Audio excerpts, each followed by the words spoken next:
बघा आता आले मी शाळेतून आणि आजचा होता आमचा हिंदीचा पेपर. एकच नंबर गेला, कारण की मी आता लहानपणापासून म्हणजे पहिलीपासून तर आता मी 8वीत गेले. 8 वर्ष म्हणजे पेपर गेले तर मी फक्त ते पाहूनच लिहिले. पण आज जेव्हा हिंदीचा पेपर होता मी एकही पाहिलं नाही कोहिनूर नाही पुस्तक कशातलं नाही, मनातनं सगळा पेपर लिहिला आज पहिल्यांदा. आणि म्हणजे लिहिला कसा तर मी मागं होती एक पोरगी आणि तिची नाही का सरनं म्हणजे चेक केला, तिचं होती कोहिनूर. तिला नाही का सरनं चेक केला आणि तिच्यात निघली कोहिनूर. सरनं तिचा पेपर घेतला आणि त्याला फाडून आणि तिला धाडलं घरी. ती आता स्ट्रिक्ट झाली आहे शाळा का पाहणं तर त्याला आमचं असं मागून असं हे पाहिलं आणि तरी पण सगळं पेपर घेतात फाडून टाकतात. तसं मला पण आज मला सर्वात अगोदर झाला सगळ्या वर्गातून म्हणजे पहिला हा पेपर झाला नंतर झाला. आणि मी लागले आता नेमकी अभ्यास करायला, की अभ्यास जरा इम्पॉर्टंट आहे.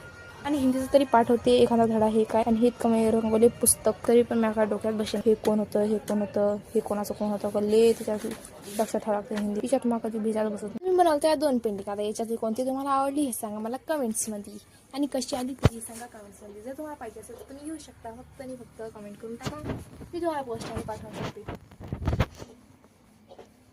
कोणती आली चांगली आपण पाहूयात. ही काही ह्या दोन्ही मी कालच बनवल्या. फक्त हिच्यात मेरा झाडाचं हे 15 वरी आले आणि ह्याच्यात पाणी पण हे पण आहे. तर कोणती आता चांगली लिहिसा